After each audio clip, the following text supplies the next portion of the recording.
কোথায় আমার খাবার? টাইম হয়ে গেছে, আমার খাবার আসলো কিনা?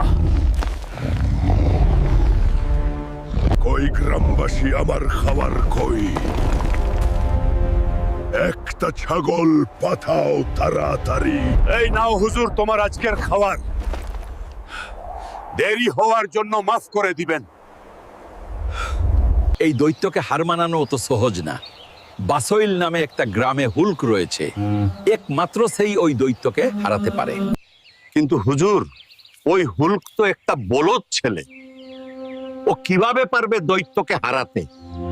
খবরদার, হুলকের মতো শক্তিশালী আর সাহসী ছেলে আর কোথাও নেই। যা বলছি সেটা শোনো। হাল্ক, আমাদের সঙ্গাও, গ্রামকে বাঁচাও ওই বিশাল দৈত্যর হাত থেকে। ঠিক আছে, আমি দেখছি, তোমরা এখন বাড়ি যাও।